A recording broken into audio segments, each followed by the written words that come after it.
round and round we go. I could play that all day long. I say that literally every time we do one of these videos. Hi guys, how you doing? My name's Jennison. Welcome to the Monday Guitar Show. This is episode 2. Today we are continuing our discussion on how you can practice better. And today we're discussing how you can grow your vocabulary through the medium of practice. We have 3 tips for you that are going to hopefully, probably, I think, but definitely hopefully, change the way that you think about practicing for your vocabulary, help you grow your little database of licks and lines that we draw upon every time we improvise or every time we write a solo or we're called upon to play something. We're going to show you how you grow this sort of thing today. We're also hopefully going to give you, or plant the seeds at least for your continued growth as a guitar player in terms of your vocabulary. We'll talk about all of that as we go a little bit further on. But first of all, a little bit of housekeeping. If this is your first time here, welcome. It's great to have you on board. If you are one of our returning community of streamers, welcome. It's great to have you back on board.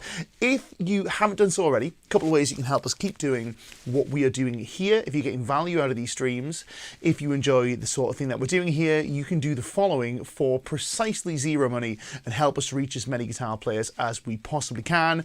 You can give us a thumbs up on whatever platform you happen to be watching on, whether it's Facebook, whether it's YouTube. I think we're live on Twitch. Nobody watches us on Twitch, but even still, whatever platform you happen to be watching us on, give us a thumbs up on whatever that platform is. You can also share this video with your guitar playing friends. If you have a guitar player in your life that you think would benefit from this video, you can share this video with them either live now or on the replay further down the road. You can also give us a subscribe on whichever channel you happen to be watching this on. We're going live on 2 YouTube channels right now. We are live on the Lick Library and the Guitar Interactive YouTube channels. Whichever channel you happen to be watching on, give us a subscribe so we can let you know when we're about to go live. We do this every Monday on the 8 o'clock time slot, which has caused some contention with our US and Canadian viewers today, but we'll talk about that in a little bit. Also, you can consider signing up for a membership over at licklibrary.com. Go to this link down here to get loads and loads and loads of killer guitar lessons, but we'll talk more about that a little bit later on. Now, first of all, before we go any further, let's check in with the stream and see how our friends in the comments are doing. Let's see what's going on. We got lots of folks in tonight. We were up to 94 viewers at the point of me saying this right now. If we can get to triple figures, that'd be really cool. Marcin was the first one through the door, as he always is. Sacred Godslayer, second in, our Italian shred correspondent. Timothy Appling rightly pointing out that the time change has scuppered a few of you guys, especially you guys who are over the pond. We do this 8 p.m. UK time, so we're not in summertime yet. It is definitely not summertime in the UK. Let me tell you, it is effing freezing. I've been in my studio reamping guitars all day for a project that I'm working on. I'm working on as a producer. It's really good fun. And I'm surrounded by valve amps, which is always nice. But yeah, it is cold. So you guys that are lucky enough to have summertime inflicted upon you already, do be aware that this is UK time. When we go into daylight saving time, they'll catch up. Who else do we have? PJ is here. Nelly bought a Faith yesterday, but ended up with a Taylor. Not sure. I think I'll end up with a Taylor. Not sure yet. I do like both of those brands an awful lot. If it was me, personally, I'm kind of a Taylor guy. I do like me some Taylors. I'm a big fan of the American Dream Blacktop. I think it's because it's black. Just one of those things, right? Black guitars, in case you couldn't tell, sort of my thing. But yeah, either of those will do you proud, man. I think they have some fantastic offerings at all price points. You want some reviews and you want some gear content, don't forget to go to guitarinteractivemagazine.com, link down below. We'll find all the latest and greatest in gear, reviews, news, all that sort of good stuff. Larry Warren is here. Larry, is great to see you. We had a time change in Canada, so I'm an hour ahead. When's it changed in the UK? Not for a little while yet, mate. We need the weather to catch up first. It's freezing cold here, but that's okay. 31st of March, so it's not going to be very long. Who else do we have in the house? Mark Crandall is here, also an hour early, but Nick's showing some attitude in the new format. Oh yeah, with the new thumbnails. This is my man Stu Shields making the thumbnails. He is picking my most, like, kind of, I guess, clickbaity or catfishy thumbnails. I was definitely a different shape when that video was taken. That photo was taken, but never mind. Daryl Queen is here. Great to see you. Who else do we have? Let's quickly rattle through these. Response Audio is in the house. Always good to have you on board. Helmet Strap. says, hi everyone, looking forward to this one. I'm clearly in a rut. Also start solos in the same way and often with a triplet feel, I imagine. Boring and often fails. Well, we're going to talk about that with our 3 tips that we have for you today. These are quite big tips. They're quite high level things. So we'll be getting into that in just a wee second. But before we do, we've got some great advice from Response Audio. Says, I remember listening to Holdsworth talking about phrasing and avoiding repeating himself or playing the same things. When he would go to start or end a phrase and something cliche would pop into his head, rather than going there, he would stop and say, no, do something else, which I guess is, it's good advice, which, as, rightly pointed out by Response Audio.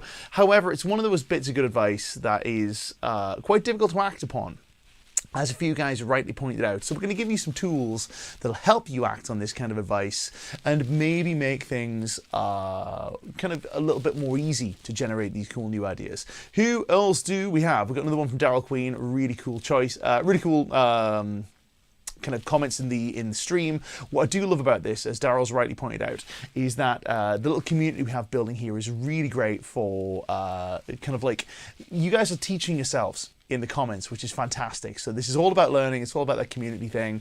Real big fan of that. Anyway, says, that in itself is such a good first thought. I know I tend to find different notes, but there are only 12. Sometimes just playing the same cliched thing, but by displacing by half a beat in response to this comment, change the rhythm. We will get to that for sure. Alessandro is here. Kate Strange is tuning in. Good to see you on board. Been looking forward to this all week. Me too. Glad we have our own slot to look forward to. Kate is one of our Lick Library viewers. Kate, it's great to see you.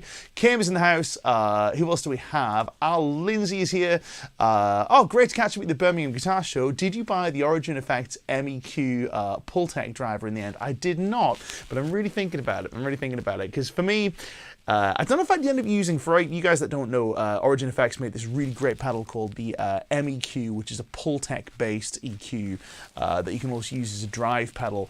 If I'm going to buy any of them, I think it'll be the Halcyon Gold. I do like a bit of that, but that Pultec was very cool. Very, very cool. We'll rattle through a few of those. Deadman Doogie Van Dugerson is here. Can't resist saying that username. Cranker Tom is here. Block 18 is here. And we have a load of new viewers. Going to say hello to D-Mac, to Mika, to my friend Andy Keeley, who's picking up the guitar for the first time in a long time. I'm glad to see that. That's really cool. Zone Zapper is here. Eddie Russell is here. KT88 is here. Lil Abner's Clubhouse is here. John Mack is here. My friend Craig is tuning in to Cause Trouble. Our Mark is also here. Christopher Rains is here. First time. It's great to have you on board. Thanks for joining us. Mike is in the house. Hurrah, almost on time by YouTube. Yeah, I'm glad you're here. Mal Riley is here. JD Arts is live is here. James is here. We got loads of new friends. If there's anyone I've missed, I do apologize, but it is lovely to have you on board. Let's get stuck in with the meat of today's session. So, the subject of today's lesson is how we can use our practice to improve your vocabulary and generate new licks and new lines that maybe aren't the same old things that you've been playing forever and a day. We're all guilty of this, right? We all play the same stuff as soon as we pick up a guitar. Maybe it's a G chord. Maybe that's the first thing you play when you pick up a guitar. Maybe the first thing you play when you're presented with time for a solo is a particular blues lick. Maybe you have something a little bit like this. Let's go to the 2 cam so I can show you. We're in the key of E minor today, by the way, just for this demonstration. I'm gonna fast forward a wee little bit. We might get something like this.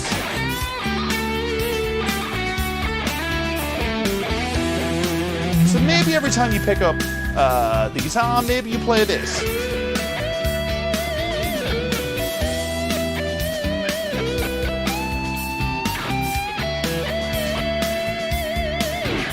Now that sort of thing, absolutely not a damn thing wrong with it, right? I'm just going to quickly move this camera so we can get a little bit more of the guitar in shot. That is much better.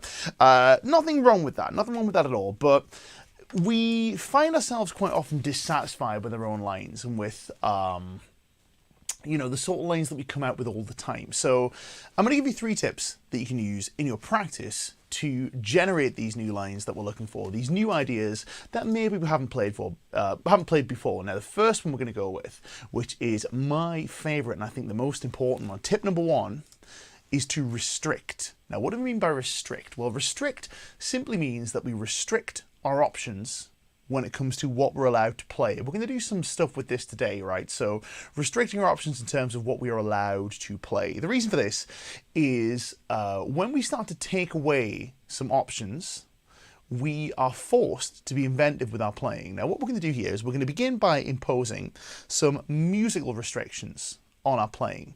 And this is one of my favorite ones. And we're going to start by taking away some of the notes that we tend to reach for when we first sit down and play the guitar. Now, one thing that guitar players will do all of the time, is lean really strongly on the root note. So the root note of whatever key we happen to be in, we will land on that like it's the only note that matters. Now the root note is very cool, right? It's a very cool sounding note. It gives a very firm and very assertive kind of sound. It feels very resolved.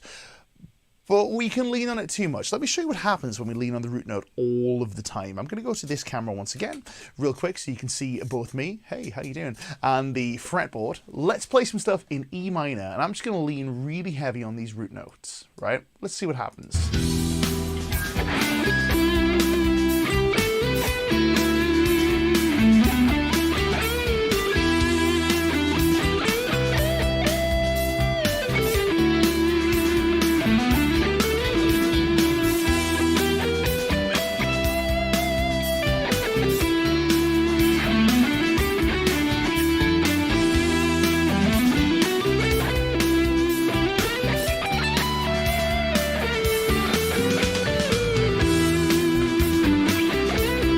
Anyone sick of this note yet?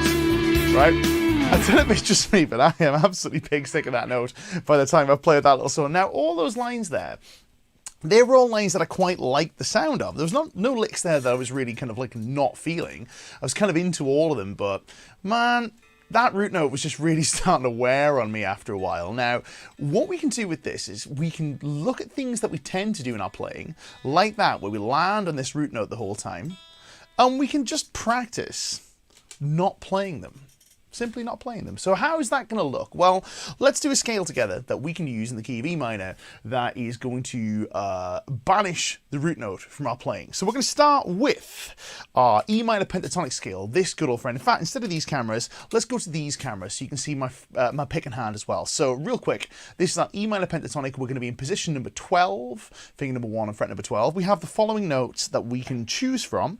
We're going to have, but let's get rid of the delay, by the way. That's going to be a little annoying. Let's do 15, 12. That's an E note. That's our root note. So make a mental note of that. That's a root. We're going to get rid of that. So we have 15, 12, 15, 12, 14, 12, 14. There's another E. That's another root note. 12, 14, 12, 14, 12. Now, there's a root note. There's a root note. There's a root note. We're going to see if we can solo avoiding these root notes and just see what comes out. Now, immediately, this restriction is going to force us to land on some of the other notes that we have available, which are things like the minor third, the minor 7, the 4th, the 5th. We can even include one other if you want, which might be this note here. This note is going to be our F sharp note. That's going to be the 2nd, and you'll find it here on 14 on the high E, here on 11 on the G, and on 14 on the low E. So we might get this.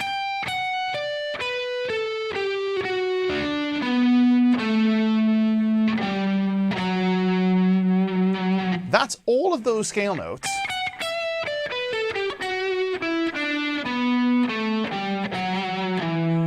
from what we might call the hexatonic E minor scale.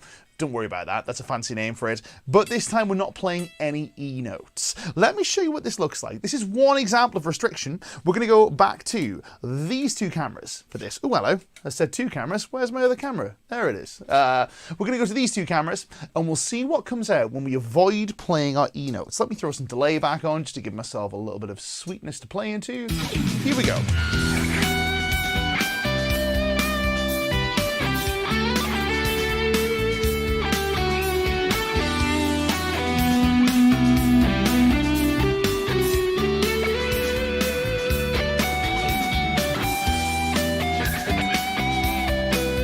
Got myself on sure footed there.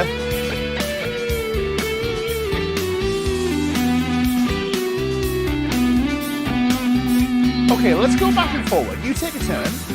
Play me something using this E minor scale, but avoid these root notes. That's E12, C14, low E12. We're avoiding those. And I want to see what you hear in the sound there.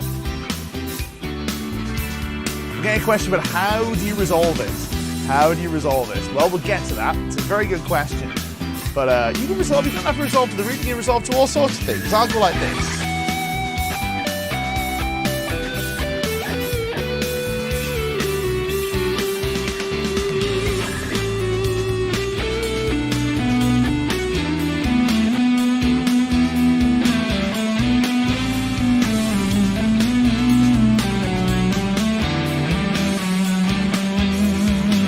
Take a turn.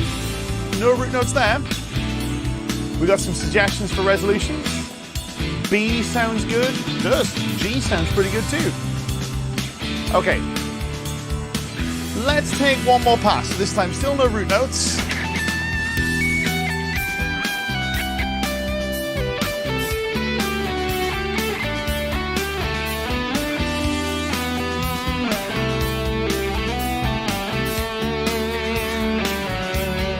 Your turn. Now this is tricky to do, I am sure, but fear not, it's definitely worth your time to play around with, because I'm going to show you some other stuff in a second. Okay, let's come out of that. Let's come out of that. So, that is an example of what happens when we restrict ourselves to not playing root notes. Now, this is not to say that this is exactly the way to do things. Bear in mind, all we're doing here, we're not actually trying to create the solo that goes on the album, right? This is not the final take. What this is a way of generating new licks that you can use in your vocabulary. So, for example, this whole business of avoiding the root note, this is not me saying that when you solo, you should avoid the root note, right? Don't get this twisted. This is me saying that when you are trying to generate new vocabulary, you should play things that challenge you to abandon the things that we do out of habit. And if one of the habits you have is playing the root note quite a lot, then this is one of the things you can do. Hello, is this live? This is indeed live. Yes. Or, 30 seconds in the past, because we've got to get it up through the internet wires. But even still, yeah, pretty much live. So, hey, thanks for joining us. But yeah, it's a very good question, Beerhounds. I totally agree. It says here, if you're a decent player, there are no bad notes. It's just how you play the so-called bad note out. I can agree with that.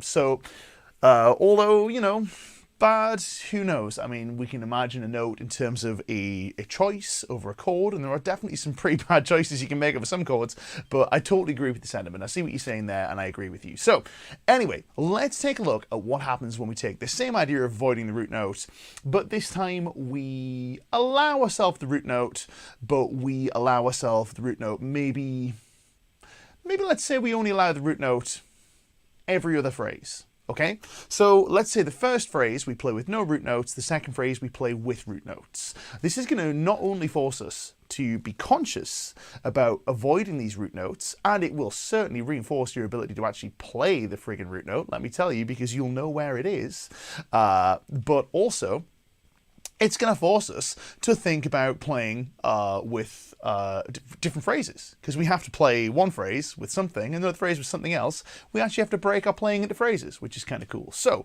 let's take a little look. We've got some questions about the PRS. It is cool guitar. I agree. This is a McCartney soap bar. These are, I'll show you very quickly on the camera, Greg Koch Signature Fishman Fluence P90s. Great guitar. So anyway, with this whole business, we're going to play no root notes in the first phrase, yes root notes on the second phrase. Let's go to the two hands cam, and then I'm going to throw it over to you guys. Here we go. So no root notes. Yes root notes. No root notes. Yes. No. Yes. No. Yes. No. Yes.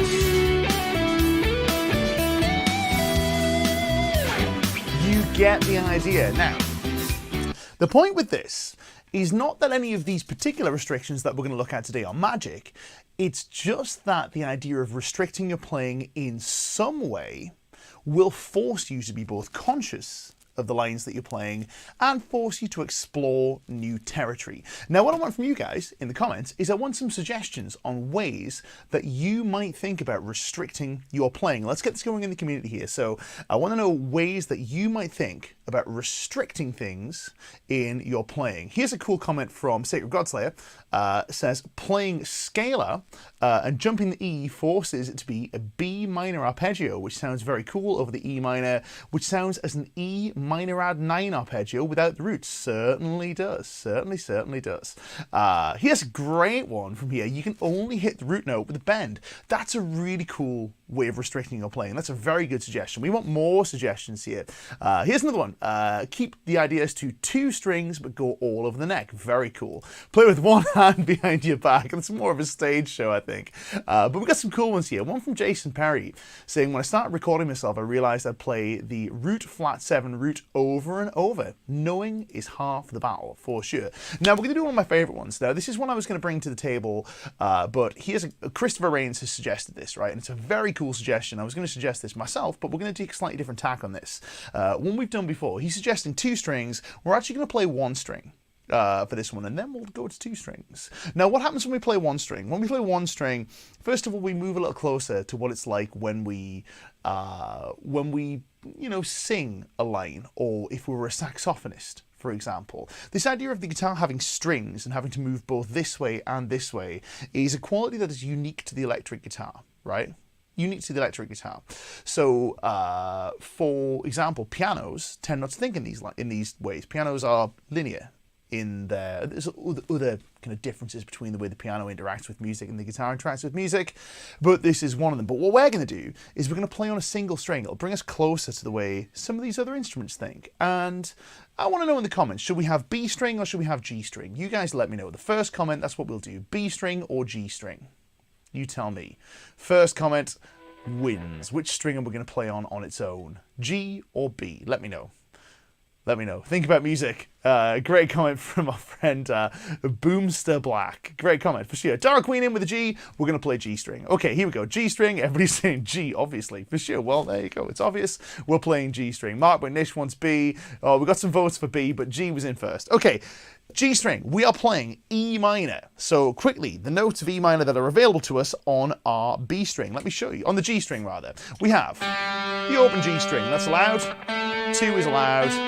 4 is allowed. We have the 3rd, the flat 3rd rather, the 4th, the 5th. We can skip over to fret number 7 and fret number 9 if we so desire. In this case, we're playing natural minor, so we could also play 5, but caution with that. So we play this, this, this, option of this, option of 11, and then it all repeats up the octave.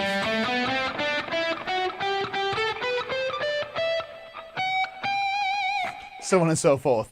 Now, let's have a little bit of a look. B is more challenging, says our friend Beerhound. I'm sure I agree with that. I think it's just a different string. But anyway, on we go. So the tonal restrictions are off here.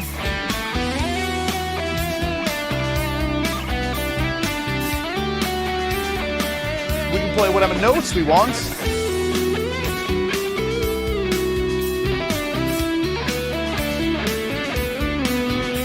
But we must play them on the G string.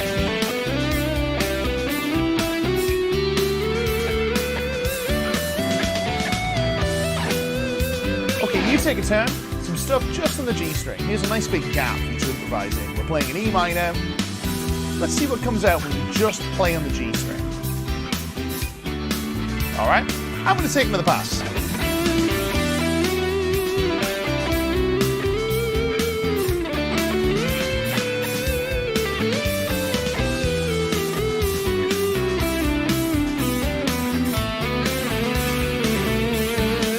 Take a turn. Still, same notes. E natural minor, that's all we're playing.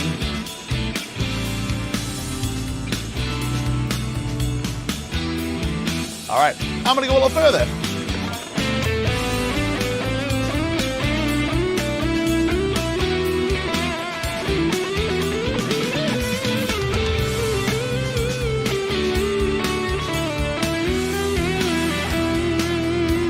take a turn.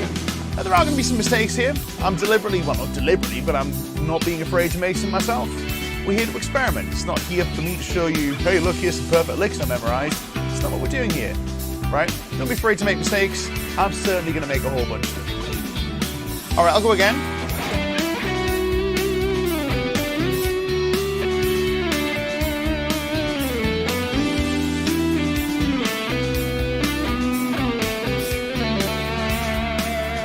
You take a turn. When we come back from your turn, we're going to allow ourselves the B string as well. We're going to allow ourselves the B string as well as the G string. G and B strings. And let's see what happens. All right, here we go. G and B strings.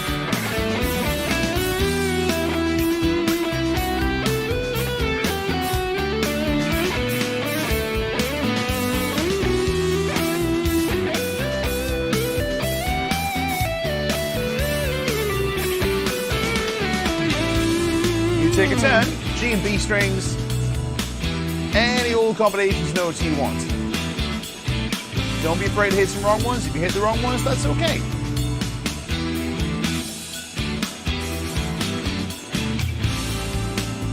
Yeah, I'm liking where this is going. We got some great comments coming in. I'm going to let you guys have the last word on this one, so go a little bit longer. It's amazing what we've done in only 2 strings. 100% agree, 100% agree. And also, here's a fun thing.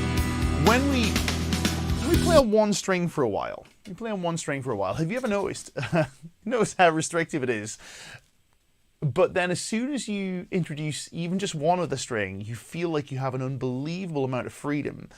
Even though if we'd said from the outset, hey, just play on 2 strings, you would have been feeling somewhat restricted by that. This is really super useful stuff. Now, we're only dealing with adjacent strings right now, but what we could also do, if you want to take this a step further, is take a look at non-adjacent strings. So non-adjacent strings would be things like, for example, oh, here's a really good one in the comments. Try this one. You can only change strings only by skipping one below or above it. That is really interesting. So I guess what we mean is whatever string we're on, we can only play to a non-adjacent string. So I'm going to do this on the B and D strings and just see what's going on here. We got one from Nick Harrison, which I'll take as a challenge. Nick Harrison showed me a lot of this stuff. A lot of this is Nick's work. If you guys haven't seen so already, go check out the Creative Guitar Performance Workshop. Post a link in the comments, right? So you guys know where to go. But yeah, play on one string using just your first finger, or without using your first finger. We'll get to that in a second. We're getting all of the restrictions. This is compounded restrictions, but we'll get back to that. Now, non-adjacent strings. Let's do B and D strings. Here we go. B and D strings. So you guys can see what I'm picking here.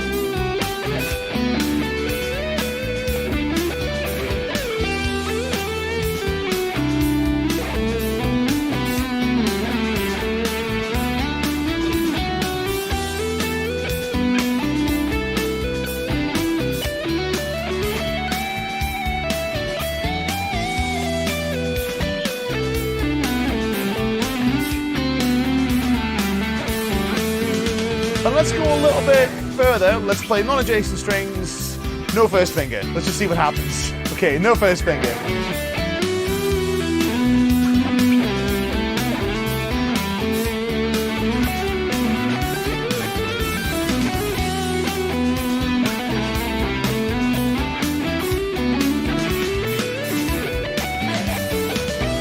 I'm playing all the strings here. Let's stick them on adjacent.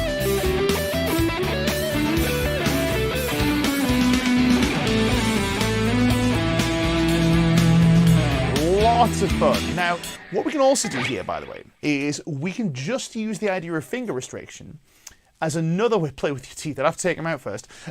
Says John Max says, play with your teeth. Play with your teeth.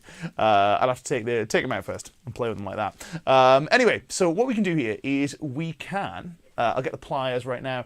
What we can do is, if you want to use the idea of restricting fingers, this is a fun way to do it, and a very obvious way to do it. Inspired by Richie Kotzen, and specifically inspired by an accident that befell Richie Kotzen when he was on tour with Poison, where he broke his index finger and has to learn the whole set with his other fingers. Use a slide.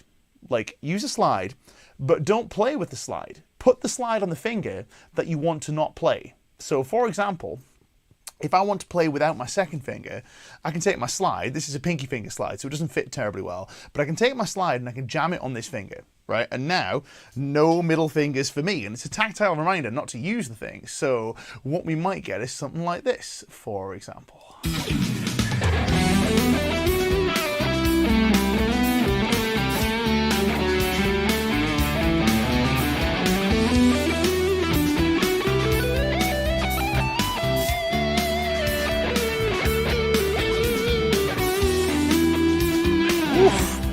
Challenging, very difficult to do. Now, that's an example of restrictions, or several examples of restrictions. But here are some others. Other things that you might choose, right? Here's what you might choose. You could play the following. You could restrict yourself to certain areas of the fretboard. You could restrict yourself to not using certain areas of the fretboard. You could restrict yourself to certain picking techniques or not using them. You could restrict yourself to bends or not bending. You could restrict yourself to no vibrato, always vibrato. Any combination of constraints, either musical or technical or any of the rest that you can think of, this is what you can do. Link to the backing track. Backing track is available on the Guitar Interactive YouTube channel. If you're not subscribed to us over on Guitar Interactive, please do so. Lick Library viewers, make sure you get across there too. But also, Guitar Interactive viewers, get yourself across the Lick Library YouTube channel. Give us a sub. We go live on both channels at the same time. So, that's one. That's restrict. But we have other tips for you. Our next tip, this is my favourite one, another favourite one of mine, is adapt. So we've done restrictions. Restrictions are a lot of fun because they're a way of generating new ideas. But let's say we come up with a new idea. What do we do with it then? Well, adapt could also be develop. So adapt and or develop. In fact, you know what it is? I'm actually going to change this caption very quickly. So it says adapt/develop. There you go. Adapt/develop. So there we go. Adapt or develop. Let me show you what I'm talking about here. So I'm going to show you a line that might be something that I came up with in improvisation. So let's say we're still in E minor, and we're going to stick with our E minor pentatonic, so it's something we can all play along with. And we'll talk about the adaptation process, a logical approach to, you know, changing what it is that we're playing and trying to generate new ideas that way. I'll show you a line here. So the lick might be something like this. So we might play something like, in fact, you guys need the picking hand, so let's go to the picking hand cam. We might play something like this, where we get...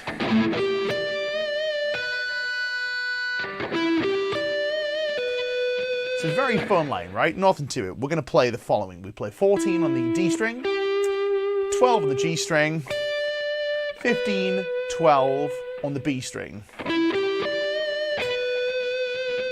Please don't ask for tab, because this is a line that has come out of the ether right now. It's not premeditated, just an example of a line that we might have come up with when we're improvising. So if we were restricting ourselves to, for example, playing only 4-note lines at a time, we might get something like this. And we might have decided, I really like that, so we get...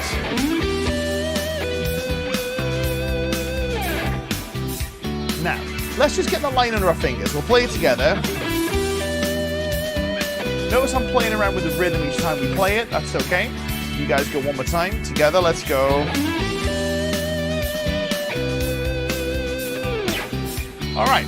Now that is a line that we can use to our heart's content. We can play it up and down and back and forward. It's going to sound pretty good. But what we can also do is we can continue to develop this line if we've decided it's something we like by adapting the line, changing some of the things in the line. So here's what we might do. We might begin. I want to say thank you to Beer Hounds, who's bought me an ice cream. That's very kind of you. I appreciate that, man. Even though it's freezing cold in the UK, I do like ice cream. But that's really good of you, man. Thank you very much. Okay, we got a great comment saying, just want to play Sultans of Swing over this track. It's like you've read my notes, but we'll get to that. It's coming later. So anyway, adaptation. First things we can do with this, right? We can adapt some stuff. We can adapt this lick by changing the notes that are in it. We can adapt the lick by changing the position we play it in. We can adapt the lick by changing the rhythm we play it with. We can adapt the lick by changing the order we play the notes in. But we're going to begin by changing the notes that are in the lick. And we're going to start with some quite easy ones. So if we have this, for example, if we take a look at what's in here, we have E, G, D, B. Well, what if we just change this note? this last note that we're playing. At the minute we're playing B, but what if we played the next scale note down? What if we played this? That's going to be an A note. We might get this. Now that's a lot of fun. Let's compare these two against each other.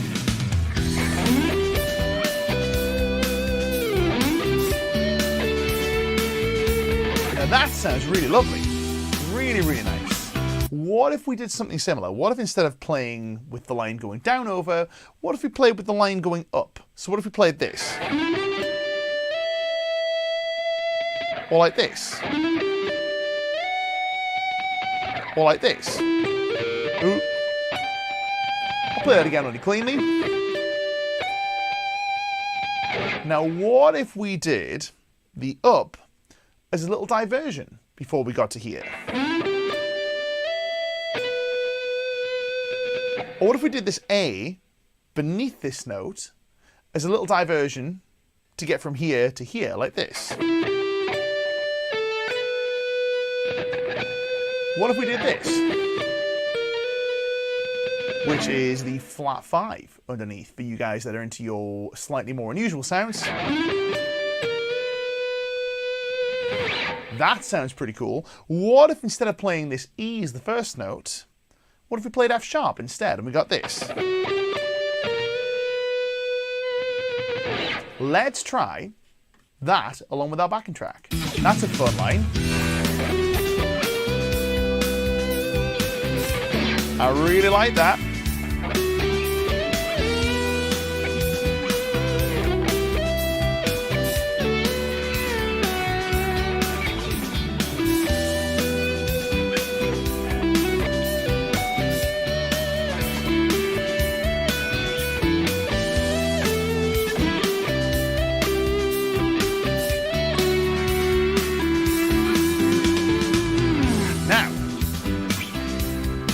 Lots of fun to be had there, just by asking ourselves, what happens if we change some of the notes that we're playing here? But what if instead of just changing the notes, what if we change the strings that we're playing it on? So we're playing it on these strings right now.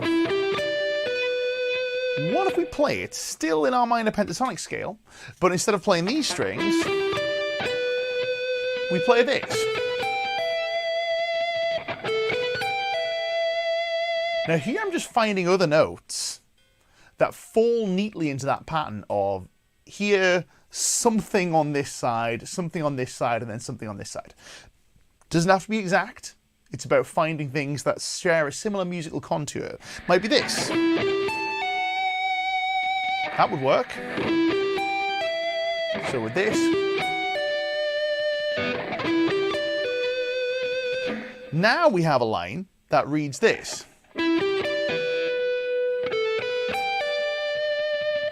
Now that's a lot of fun. We can play those back and forward along with our backing track.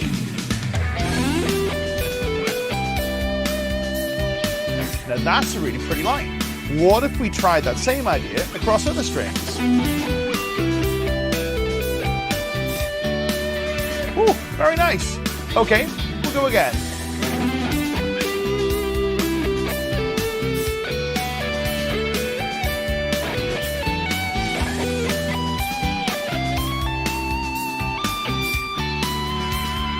Now, this leads me to the next thing, which is what if instead of doing it this way,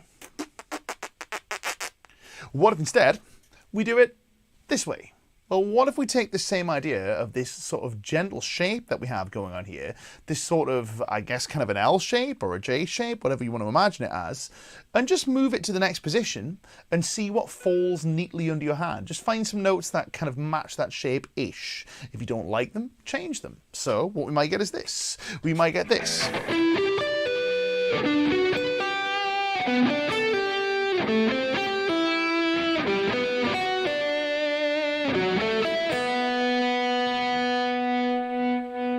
So on and so forth. Now let's just try that as an example across the fretboard. Why not?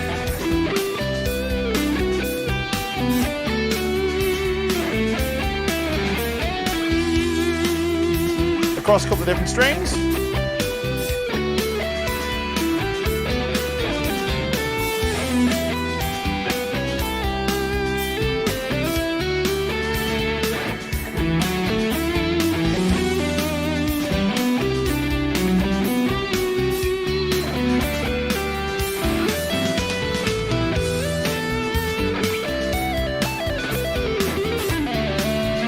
Getting a bit carried away now, but you get the gist, right? You get the gist. Now, in terms of adapt and develop, this is kind of step 2 in a process for me. I'll begin, usually when I'm looking for new ideas, with restriction.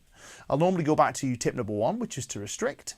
When I find something cool that I like, and I go, into that sounds pretty sweet, I like that.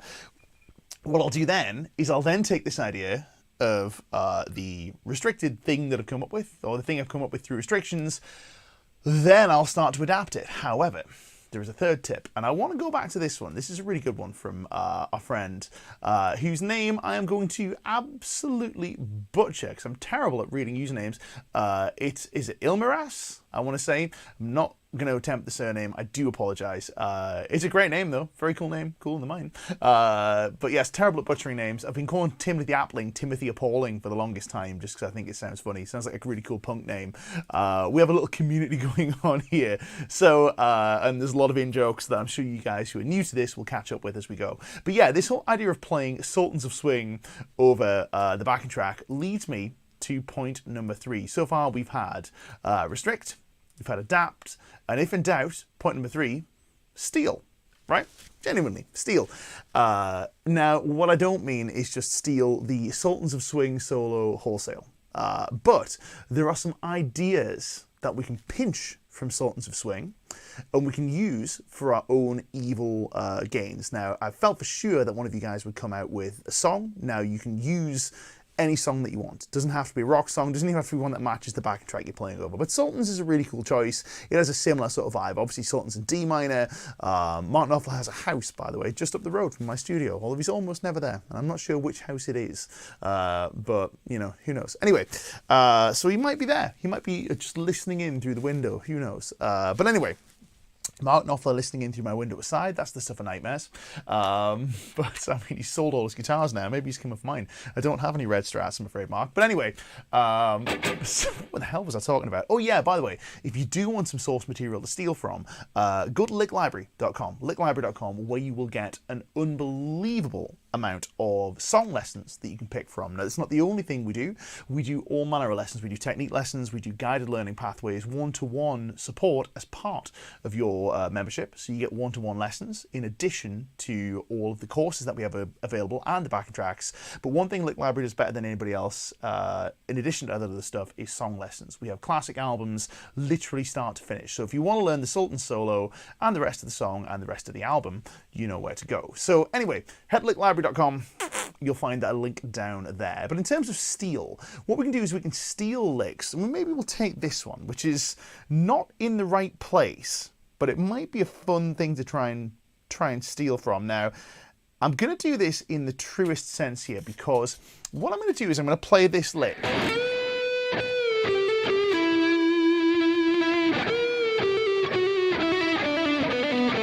Now, the reason I'm playing it like this is I don't actually know this lick. I don't know this lick. I don't know how to play it. I think it's something.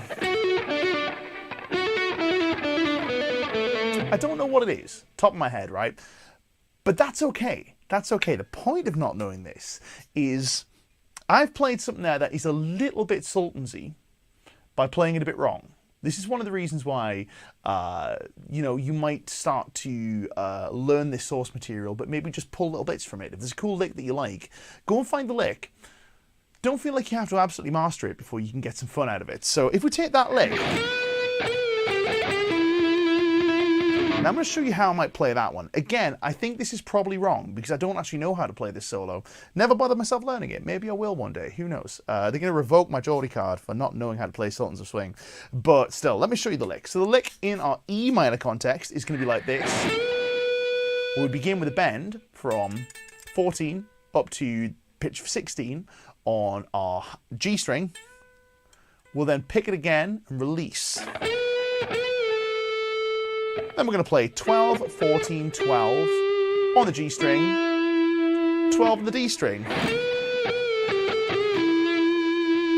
Now, how you articulate this is up to you, but what we can do is we can take this lick that we've stolen and apply some adaptation processes to it. So let's play it along with the backing track. Let's see what we get.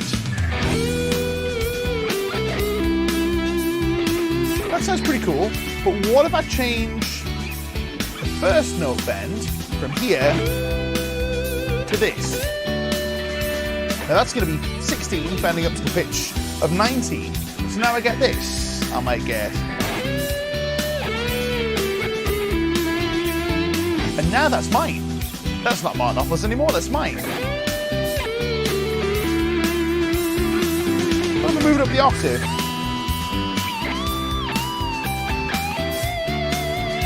Change the rhythm.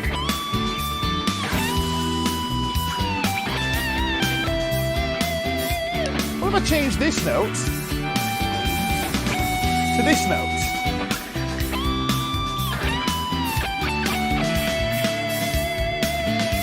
What if I change this note to this note the first time, but not the second time?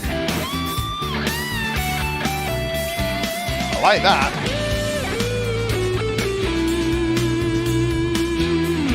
What if I get this note, the last note, not by playing it there, but by bending it up a semitone?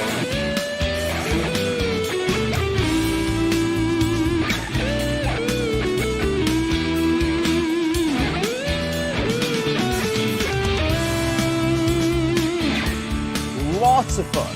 Now, that is an example of what happens when you take steel and you apply this adaptation process to it. Now, we're not going to go and steal a bunch of people's licks on stream today because we'll get a copyright strike. But if you want a whole wealth of licks that you can steal, go to licklibrary.com where you'll get loads of lessons on, hey, whatever album you care to imagine. You want to learn some Led Zeppelin, you want to learn some Gary Moore, you want to learn some Joe Satriani, you want to learn some Steve Vai, Joe Bonamassa, Stevie Ray Vaughan, extreme metal stuff. We got it, right? We're also, this is something really exciting I'm going to show you, we're also bringing a wealth of courses over to licklibrary.com from our other tuition resource, which we are bringing together with licklibrary.com. Now, long-term viewers on the Guitar Interactive channel will know that we have a lesson platform called GI+, which is all of the lessons that you've ever found in Guitar Interactive magazine that are now going to be available on licklibrary.com. We're merging the memberships. So if you're a Lick Library member,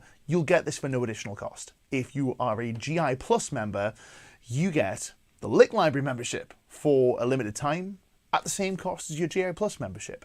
It's a really killer deal. Let me show you one of the courses that is coming your way. And then when we come back from this, we'll be answering your questions. So if you have questions, I want to hear from you. Drop your questions in the comments, drop them down below. We would love to hear from you. So drop your questions down below. This is one of the courses that is going to be coming to licklibrary.com. It is available on GI Plus right now, so you GI Plus members can still access it. This is one we haven't shouted about in a while, but it's a really great course. This is Ian Simo's slide guitar for standard tuning. If you really want to explore some new vocabulary, think about learning the way a different instrument plays. And an example of this is, all right, slide guitar is not a different instrument, but the way slide guitar is played is very different to the way standard tuned normal guitar is played, let's say with fingers, without slides. If you want some inspiration, this course is available on GI+. It is coming to Lick Library very soon. When we come back, we'll answer your questions.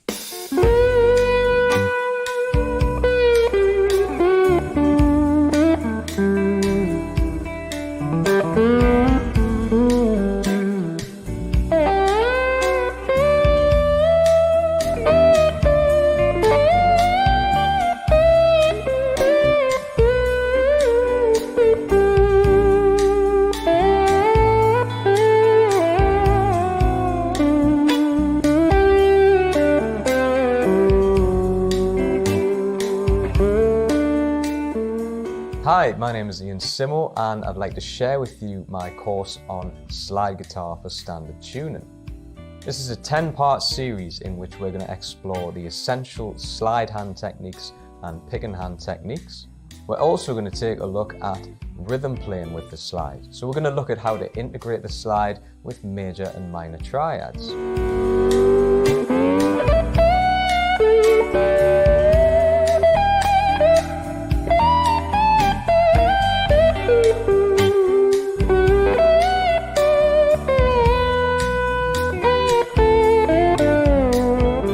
Really enjoyed putting this series together. It comes complete with some backing tracks for all of the example phrases and exercises so you can practice along, and it comes complete with tablature and notation for all the example phrases and exercises.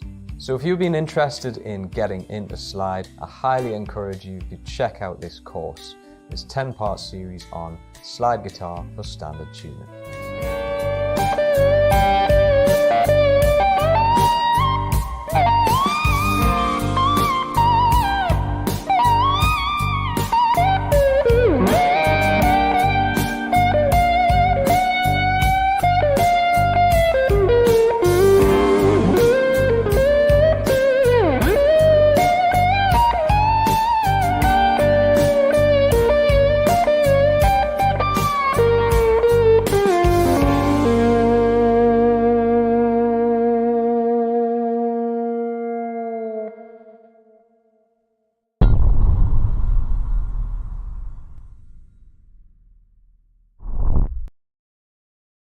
So that is Ian Simo's Slide Guitar for Standard Tuning, a really cool course that's available in GI+. GI+ members have already had a load of success with this one. It's coming to Lick Library. Also, when we make the change, which we'll talk about in a second, we will be dropping not only that course as part of your Lick Library membership, but a whole bunch of other unreleased GI Plus courses. There are new courses coming and tons of them. Specifically, we're dropping one on the subject of practice. Now, we've got a load of great practice courses that are coming your way on licklibrary.com very soon. Keep your eyes peeled. We've got some, I'm not going to say too much, right? Because I don't want to be the person that does the grand reveal. You will get an email about these when they go live, but these are very much worth your time. So if you want to invest in timely practice, you want some help with that, licklibrary.com, go to the link down below, and, you know, get yourself a membership. Yeah. Anyway, so let's talk a little bit about your questions. We've got some really great ones that have come in. I will get through as many of these as I possibly can. Ian Simo is, in fact, a beast. Totally agree. So anyway, let's see. Timothy Appling has been reading Rut with an R. Might also work for that. Anyway. Anyway. So Daryl Queen, Ian Simo is a beast. Ian Simo is indeed a beast. We've got Ian Simo coming back to make us another course. It's on the pipe. It's on the cards. It's just a question of when. He's a very busy man, but he's agreed in principle. He's going to come back and give us version 2. His intonation is beautiful. It's tremendous, right? Ian's one of the best to do it, in my opinion, and a real hidden gem. So if you want to know how he gets that, keep your eyes peeled. If you're a GI Plus member, you can go and get the course down below. If you are a Lick Library member, it's coming to you very soon, which leads me to this question. John Mack is asking, when is this merge happening? Well, we are in the process of doing this as we speak. We'd hoped it'd be ready for you right now. It's not currently ready, but it's coming very soon, as in like imminently, like any day now it's coming. But if you have questions, I'm going to ask you to do the following. If you have questions, send your questions to playersupport@licklibrary.com. You got any questions about this merge? Go to this email. My man Stu Shields is going to be on the other end. He will answer any questions that you have. He is very much up on the tech and back end side of the site. I don't really know what's going on with that. Deadman Doogie Van Dugerson is saying 51 rock licks and creative pentatonics, 2 courses on Lick Library from yours truly. You want some inspiration for some really silly stuff? Go get my 51 over the top rock licks and creative pentatonics part 1. That's a little less silly, but still quite silly. We've got some really cool questions coming in. I am going to start with this one, which is the most important question. You might want to brace yourself for this one. Les Paul with a pickguard or without a pickguard? I have thoughts on this, and I'm going to bring a Les Paul out for this. So I want to know from you guys in the comments, what do you think? Les Paul with or without a pickguard? Here's my thing. This is my buddy John's Les Paul. No pickguard, right? No pickguard. But that said, there's a Maybach Les Paul that's had to go back quite recently, unfortunately. That's a gold top with a pickguard. Here is my rule for Les Pauls and pickguards. My rule for Les Pauls and pickguards. If it's a solid finish, pickguard. So black, white, gold top, pickguard. If it is a translucent finish or a see-through finish, tobacco burst, cherry sunburst, natural, no pickguard. I'll say that again. Solid finish, pickguard. See-through finish, no pickguard. That's my rule for Les Pauls. What do you guys think in the comments? No pickguard, without all that sort of stuff. Maybe Ian can join us one Monday night. You know, he lives around the corner. Maybe he can come here. Who knows? Yeah, we'd love that. That'd be really great. So anyway, let's see what else we have. Eddie Russell is saying, great, just need to find another 6 hours in a day to fit all the lessons in. Well, you're in luck, my man, because if you want some guidance on what lessons to choose, you can go to licklibrary.com, follow our learning paths, right? We are here to help. If you want some help about what lessons you should be doing, go to licklibrary.com, we'll sort you out. Or send an email to playersupport@licklibrary.com. We'll help you out. Okay, more questions. I'm going to grab myself my guitar again. Here's a cool one, right? Very cool question. What would you recommend for a player that can play but has no idea what they're playing theoretically? Well, the first thing I would say to you, my man, is don't stress about it, because music theory is very important. I am not one of these anti-music theory crowds. I'm very pro-music theory. I'm a nerd on this sort of stuff. I love this sort of thing. So what I'm going to say to you is that music theory is simply a shortcut to get you to a result that you want. If you know how to get to that result without engaging your theory brain, if you know just from shapes and patterns and sounds, you're good for now. But that doesn't mean that you shouldn't explore this more deeply. What I encourage you to begin with is by taking a look at relationships between different notes in different keys. So for example, what you might do is you might take a look at when you're playing in E, let's say, maybe you really like these notes in the key of E. Maybe you really like this. And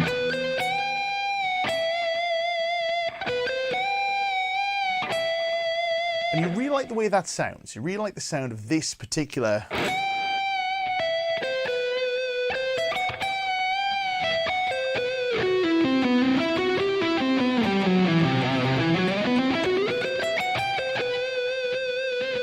What you might do is you might take a look at the notes that are in there and try and relate them to this E that we're playing. Now you might start by taking a look at how they relate in terms of shape, and you might start to relate them to this E in particular, but you might also start to think about the names of the intervals that you might find. So for example, we know that this note here is E, this is the next note in our minor pentatonic. Now that is a minor third. It's a flat third. Why do we know it's flat third? Well, because we have an E, we have an F something, that would be letter 1, this would be letter 2, G something is going to be letter 3. So we know that's a third. We might find this one, we might discover that it's a fifth. We might discover these are the notes of an E minor chord, and so on and so forth. And then what you might do is you might take other tracks, say for example you're playing the key of A, and go looking for the same relationship, like this.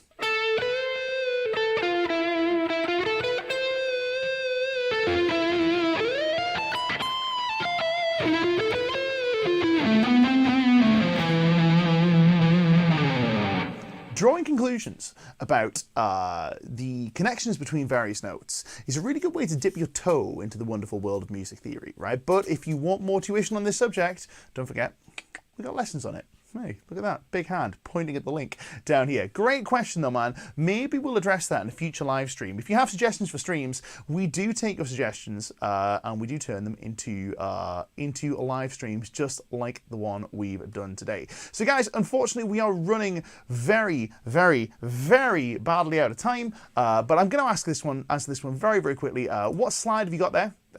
Says John Mack. I'm reading another comment which I'm laughing at here. Are you having guests on the live streams? Shush. We've already done it a few times. We had Jared James Nichols on, we had Josh Smith on, but we most certainly will be doing some guest streams, yes, for sure. Slides. The slide in question is a rock slide. This is not the Ariel Posen signature. I'll show you on this camera so you guys can see up close. This is a little shorter than the Ariel signature. Ariel Posen signature is a full finger-length slide. This is just the small ball tip brass rock slide in an aged finish. It's no different to the other slides, it's just been a bit weathered, like me. So, you know, it's a brass slide, but it has a ball tip on the end. I think it sounds cool.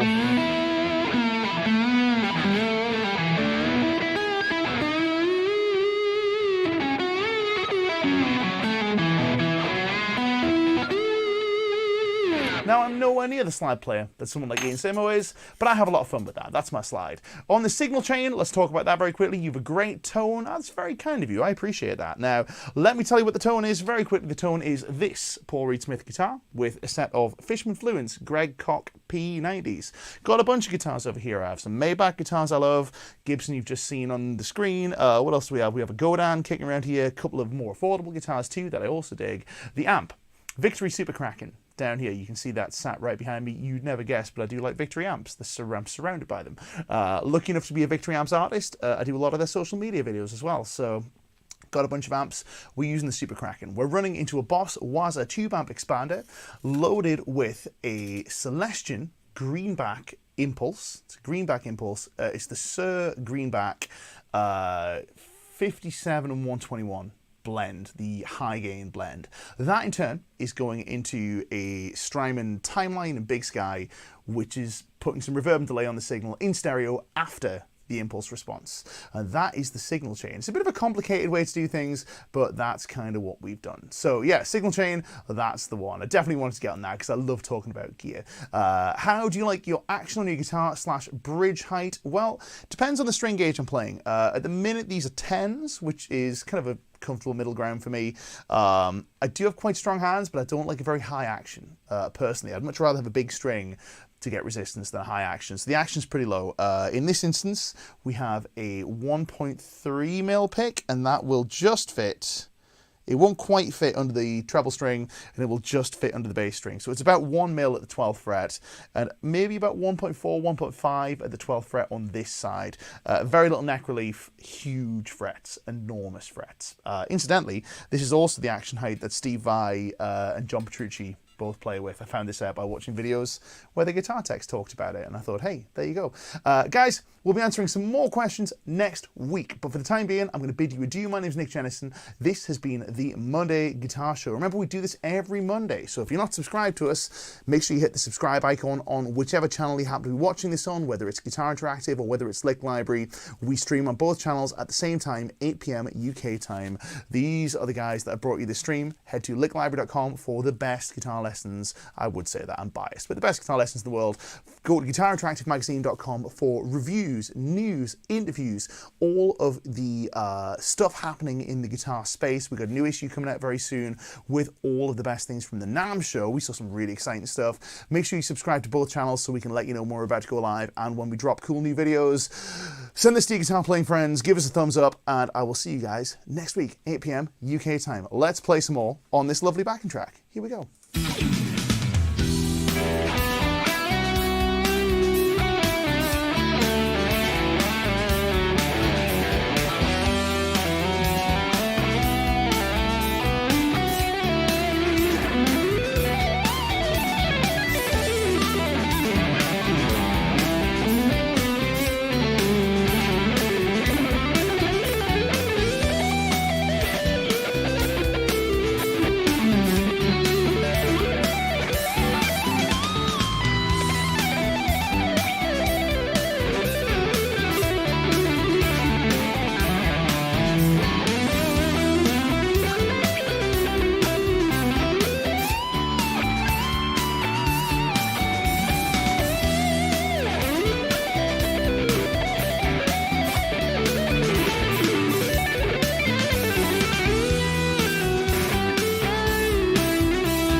Hi, my name's Nick Jennison, and it's my pleasure to announce that GI Plus, the exclusive lesson platform from Guitar Interactive Magazine, is moving to licklibrary.com.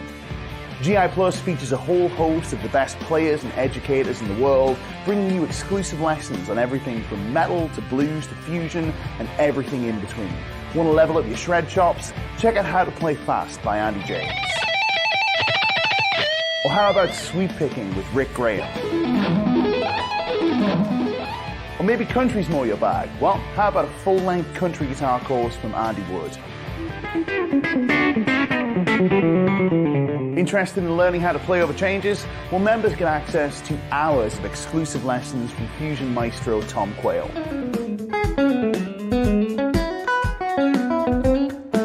Or maybe you want your playing to sound more soulful. Well, who better than Chris Buck to show you how it's done? Members also get access to every lesson ever published in Guitar Interactive magazine, including Michael Caswell's legendary Pro Concepts column.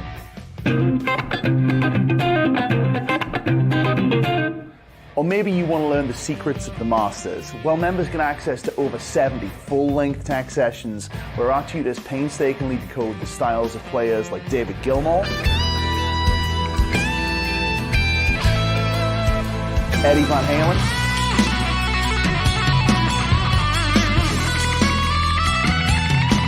John Petrucci, Larry Carlton, Slash,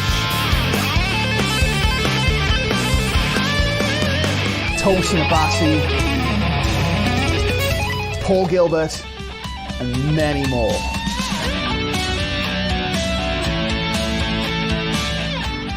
And you get all of this in addition to all of the amazing content on licklibrary.com, which includes note-for-note tuition of over 60 classic albums, weekly lesson uploads, a backing track library, and one-to-one player support. There has never been a better time to sign up than right now.